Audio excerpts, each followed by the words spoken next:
fought in an area called the pit, an area about the size of a closet. It's probably the most savage 3 or 4 seconds in all of sports. It's sort of like a very primitive game of chess because it matches heads as well as hearts. And for every move, there's always a counter move. In the show, we're going to take a 2-part look at the violent battle for this narrow strip of land. First, the coaches will explain the intricate mayhem of line play, and then we'll examine the minds and motives of the men who actually fight the battle of no man's land. Right up front, the battle zone is really what it is, and when those two lines charge on every single play, some 70 times a game, you can tell that there's a lot of physical, brute strength and force built right in there. We maintain to our linemen that in order for our backs to make yardage, we must attack that no man's land, and we must gain into that no man's land and control the opponent. If you can win those 2 feet the majority of the time in a football game, good chance you're going to win the football game. The line of scrimmage. Here, the whites of your opponent's eyes are clearly discernible, and there is no escape from the blood, sweat, and tears that are spent during the fight for this territory. Since the ice ages of football, this battle for the low ground has been an unglorified aspect of the game. But in the 60s, trench warfare enjoyed a renaissance when the Green Bay Packers made it an art form. In Vince Lombardi's eyes, this was the essence of football, a distilling of the game into a simple struggle of strength versus strength. Since the 60s, though, the nature of this single combat warfare has undergone a set of changes. Today, the battle at the line of scrimmage demands more than brute force. It requires an acute sense of concentration and intelligence for both offensive and defensive linemen. Defensive linemen basically are an attacking unit concentrating on the ball. It's a visual reaction to when the ball moves and to what happens in front of them. Offensive linemen have to have a lot of self-discipline. They have to come up there and they're working in an area about that much space. They listen to the quarterback. Is he changing a play that was called in the huddle at the line of scrimmage? Now, he knows who he's supposed to block.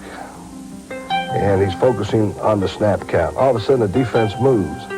Now he's going to have to block somebody else. He has to make a slight adjustment, you see. So it requires a tremendous amount of self-discipline, a tremendous amount of concentration. The critical part is the initial contact. If you can be just a taint of being illegal and then legal quickly again. So you get the advantage on your opposition by holding very quickly, then letting go. But now you have him in position of blocking. So you'll see that all through football. And defensively, it's much the same. You'll see a defensive lineman just for an instant grab an offensive blocker in a line stunt, then let go of him quickly. But by that time, the line stunt's underway. So it's not how you finish the play, it's how you start it. The use of the hands today is allowed them to push and shove and get angles on people. Before, it was just a matter of taking you on. Well, now they'll set him up, and the guy will come from the side and push him. And then they'll fall out and double team this way. They're creative. They are creative. You have to give them a little bit of credit for that. And sometimes I just shake my head and say, the things that these guys go through, but for them it's important. They're really a game within the game, and they take great pride in what they do. In no man's land, the space required for each collision remains the same as it did since the dawn of football. Its strategies may have changed, but within its confines resides the NFL's most heavily weighted and hotly contested issue.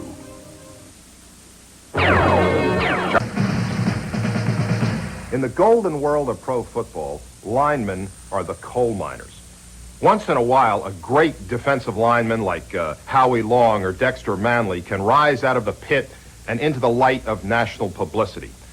Offensive linemen, however great they may be, remain pro football's forgotten men. They are the no men of no man's land. Among the men who man the line of scrimmage, there is a communal bond. They are united in the trappings of battle. And like strangers who come together in war, they revel in camaraderie. Their task is to duel like knights of old, especially in the case of offensive linemen.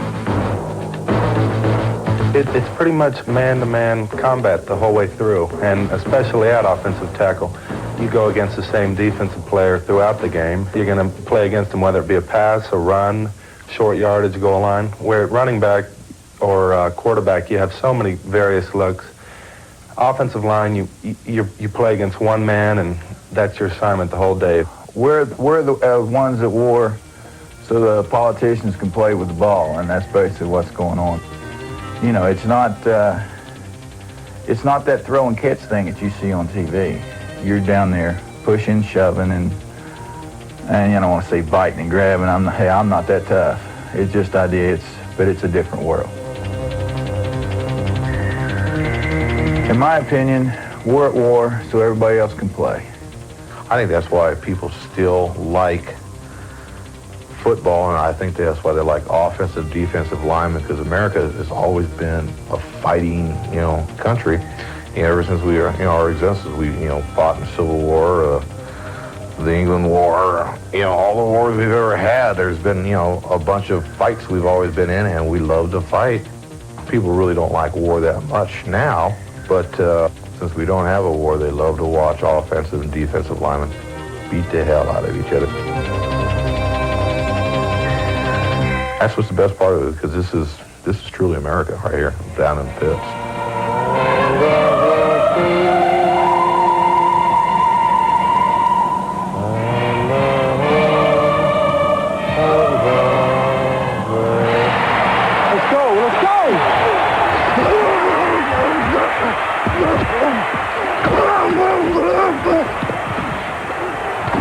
I think individually that when you win is when you control a certain particular area of real estate on the field.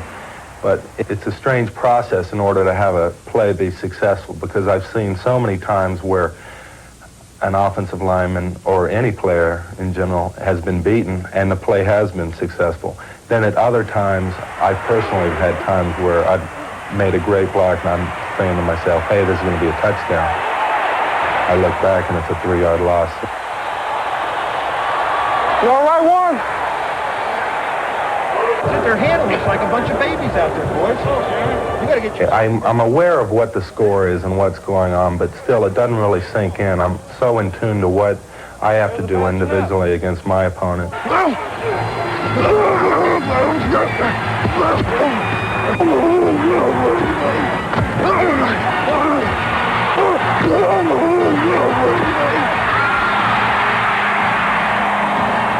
I think that's where I get my greatest satisfaction out of the game, is playing against one guy across the line of scrimmage, because I look at it more as a game within a game. You can't go down there and think that you're going to be on the front page of Sports Illustrated. You've got to have your ego in your pocket, your guts in your pocket, and your heart in your pocket, and you've got to be able to pull them out at any time, because you're going to need all three of them.